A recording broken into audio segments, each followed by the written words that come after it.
థియేటర్స్‌లో first day collections అని next day ఏస్తారు. సినిమా బడ్జెట్‌లో సగం వచ్చేస్తది కలెక్షన్స్‌లో. బట్ ఫైనల్‌గా వచ్చేసరికి లాస్ వెంచర్ అంటారు. అంటే ఈ కలెక్షన్స్ ఎవరు హీరోస్ కోసం ఏస్తున్నారా? లేతే ఈ కలెక్షన్స్ చూస్తే జనాలు వస్తారన్న నమ్మకంతో ఏస్తున్నారా? అంటే దేనికోసం 2 ఏస్తారు? ఉన్నాయి. ఇప్పుడు ఒకటి ఇది మార్కెటింగ్ స్ట్రాటజీ అని మొదలుపెట్టారు. హ్మ్. మార్కెటింగ్ స్ట్రాటజీ ఏంటి? మన సినిమా ఇంత కలెక్ట్ చేస్తుంది అని చెప్తే జనాలు వచ్చేస్తారు అని. అది భ్రమ. హ్మ్. మనకంటే అడ్వాన్స్‌గా జనాలు ఉన్నారు. హ్మ్. మనం వేస్తే పక్కనే ఎవడు కౌంటర్ వేస్తున్నాడు కదా సోషల్ మీడియాలో. అవును. ఇది ఫేక్ అని, ఆ సెంటర్లో ఇదెంత వచ్చిందని. హ్మ్. సో ఫాల్స్‌లోకి వెళ్ళిపోయాం. బయటికి రావట్లేదు సార్. మార్కెటింగ్ స్ట్రాటజీ కోసం మొదలుపెట్టింది ఇది కాస్త ఫాల్స్‌లోకి వెళ్ళిపోయింది. హ్మ్. ఫస్ట్ అక్కడ తప్పు జరుగుతుంది. హ్మ్. రెండోది డెఫినెట్గా ఇప్పుడు ఒక హీరోకి XYZ నంబర్ వచ్చింది హ్మ్. డే 1, ఇంకొక స్టార్ హీరో సినిమా వస్తుంది డే 1, అది వచ్చింది కాబట్టి నాకు అంత ఉండాలి ఆ హీరోకి, లేదు కొంచెం ఎక్కువ తక్కువలన్నా ఉండాలి. హ్మ్. ఈ కాంపిటీషన్ హ్మ్. అభిమానుల కోసమనో హ్మ్. హీరోల కోసమనో హ్మ్. ఇది కాంపిటీషన్. హ్మ్. దాంతో ఏమవుతుంది, ఒక సినిమా కలెక్ట్ చేసిన దానికంటే ఎక్కువ నంబర్ చెప్పడం వల్ల, ఇప్పుడు ఎగ్జాంపుల్ నేను ఉన్నాను, ఒక cinema Nizam XYZ number collect చేసిందని చెప్పాం. హ్మ్. అది నిజమో కాదో నాకు తెలుసు హ్మ్. అనుకుందాం. హ్మ్. నెక్స్ట్ ఆ హీరో సినిమా వచ్చినప్పుడు ఇంత కలెక్ట్ చేసిందనే డిస్కషన్ జరుగుతుంది. హ్మ్. ఒరిజినల్ ఎంత కలెక్ట్ చేసింది ఎవరికి తెలియదు. హ్మ్. సో కొనేవాడికి ఏమవుతుంది, హ్మ్. అది చూసుకుంటాడు నెంబర్ చూసి. లాస్ట్ సినిమా ఇంత చేసింది కదా, ఇది ఒరిజినల్ నంబర్ కాదు, హ్మ్. ఇంత చేసింది కదా. హ్మ్. ప్రొడ్యూసర్ కూడా ఇవే లెక్కలు వేసుకుంటున్నాడు ఏరియాల వారిగా. హ్మ్. సో ఇంతకిద్దాం. హ్మ్. అరే నువ్వు సూపర్ హిట్ అయిన సినిమా ఎంత కలెక్ట్ చేసిందో నంబర్ కరెక్ట్గా లేనప్పుడు నువ్వు సినిమా ఇస్తే డిస్ట్రిబ్యూటర్ ఎక్కడ మిగులుతాడు? అలాగని అందరు డిస్ట్రిబ్యూటర్లు నిజాయితీగా ఉంటారు ఇక్కడ అనేది కాదు. 1-2 ప్లేయర్స్ రాంగ్గా ఉంటారు. ఉంటారు. ప్రొడ్యూసర్స్లో కూడా 1-2 ప్లేయర్స్ రాంగ్ నంబర్ చెప్తారు. దానివల్ల అందరి మీద ఎఫెక్ట్ అవుతుంది అది. Yes sir. అయితే సార్ మీ ఎల్లమ్మ సినిమా గురించి మాట్లాడుకుంటే ఏంటంటే నాకు తెలిసి అసలు సినిమా సెట్స్ మీదకి వెళ్ళకుండా ప్రొడక్షనే స్టార్ట్ అవ్వకుండా సినిమా హిట్ అని అనిపించే స్క్రిప్ట్లు చాలా తక్కువ ఉంటాయి. అది ఎల్లమ్మకి వినిపిస్తుంది. కానీ ప్రొడక్షన్ ఇంతవరకు స్టార్ట్ అవ్వలేదు. ఏంటి సార్ డిలే ఏంటి? అంటే నేను ఇందాక చెప్పాను కదా, ఇప్పుడు బలగం చేసినప్పుడు వేణు 55 డేస్లో బలగం తీశాడు. మ్మ్. ఎల్లమ్మ స్క్రిప్ట్ చేసిన దగ్గర నుంచి ఈజ్ లుకింగ్ తమ్ముడు ఎలా అయితే తీసామో అలా చేద్దామని. మ్మ్. నేను ఇప్పుడు వేణుని కన్విన్స్ చేసుకోవడానికి నాకు 6 months పట్టింది. Okay. Venu come to the reality. Scale తగ్గించి స్కేల్ తగ్గియకు, రియాలిటీలోకి Reality, వద్దాము. okay, రియాలిటీలో yeah, మనం yeah. సినిమా తీయాలి. మ్మ్. ఇగో నాకు తమ్ముడప్పుడు నాన్ థియేటర్కి 45 వేసుకున్నది, ఇప్పుడు 35 పడిపోయింది. తర్వాత ఎంత ఉంటుందో కూడా తెలియదు. మ్మ్. మార్కెట్ని బట్టి మనం సినిమాలు ఎలా తీయాలనే దాంట్లో మేము ఎక్కువ హోంవర్క్ చేస్తున్నాం. మ్మ్. బడ్జెట్ సైడు, మేకింగ్ సైడు, మ్మ్. మేకింగ్ కూడా డిస్టర్బ్ అవ్వకుండా ఎలా తీయాలి, ఇంతకుముందు తీయగలిగాము ఇప్పుడు ఎలా తీయాలి. 1, 2 మీరు అన్నట్టు ఆ ఎక్స్పెక్టేషన్ ఉంది. మ్మ్. స్క్రిప్ట్ సీన్ టు సీన్ ప్రతి ఒక్కటి ఇక్కడే ఆఫీస్లోనే లాక్ అయిపోవాలి. మ్మ్. సో ఇప్పటి నుంచి ఇంకా మనం రిస్క్ షాట్లు తీసుకోవద్దు అనేది టీం అందరూ 1-2 సార్లు వాళ్ళే అన్ని చెక్ చేస్తారు. చెక్ చేస్తున్నారు. ఇవన్నీ కంప్లీట్ అయ్యాక అండ్ ఇప్పుడు బలగం వేణికి ఏంటి, బలగం లాగా అందరు ఆర్టిస్టులతో you want రివాల్సెస్. Hmm.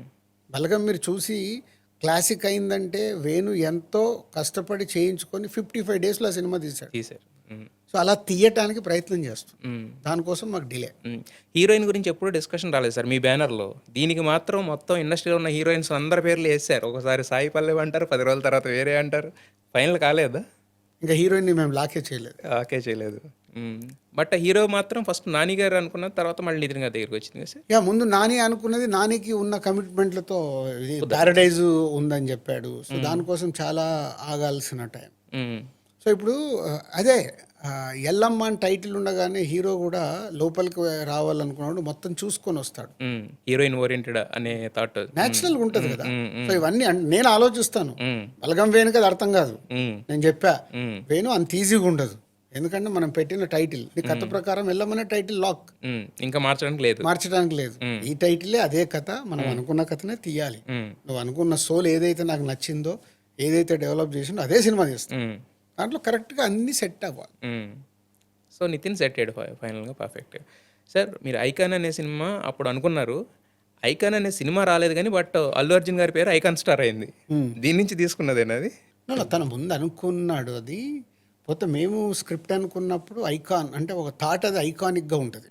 So iconic thought కాబట్టి డైరెక్టర్ అనుకున్నది ఐకాన్ అనుకున్నప్పుడు తర్వాత బన్నీకి ఆటోమేటిక్గా అది ఐకాన్ స్టార్ అయిపోయింది. అది దీని నుంచి వచ్చింది అంటే ఎవల్యూషన్ అంటే ఆయన అనుకోకపోయినా అభిమానులు పెట్టుకునేది కదా, ఆయన పెట్టుకోడు కదా. ఈ ఐకాన్ అనేది ఐకాన్ స్టార్ అయిపోయింది ఫైనల్గా. ముందు బన్నీకి టైటిల్ చెప్పినప్పుడు నవ్వాడంటే బన్నీ కూడా ఆల్రెడీ అదే ఫిక్స్ అయి ఉన్నట్టున్నాడు. ఓకే, ముందే అనుకున్నట్టున్నాడు. అయితే బట్ బన్నీ గారు కుదరదు అంటే ఇప్పుడు ఆయన వేరే ఎవరో హీరోలతో చేయడానికి అవ్వదా ఐకాన్? నెక్స్ట్ వెళ్తున్నాం అదే. ఎవరుండొచ్చు తమ్ముడు తర్వాత అదే సినిమా చేస్తాం. ఎవరుండొచ్చు ఒకవేళ? అదే ఒకసారి జూలైలో డిసైడ్ చేస్తారు.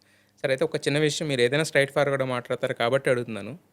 ఈ మధ్యన దిల్ రాజు గారికి ఫిల్మ్ ఇండస్ట్రీకి ఏమైనా దూరం పెరిగిందంటారా? ఎందుకు పెరుగుతుంది అంటే ఈ మధ్యన మీరు డిస్ట్రిబ్యూషన్ దూరంగా ఉండటం కావచ్చు, లేకపోతే మొన్న అవార్డ్స్ విషయంలో పార్షియాలిటీ అని కొన్ని కామెంట్స్ వచ్చి, నేను ఏది రియాలిటీ అని నేను చెప్పను.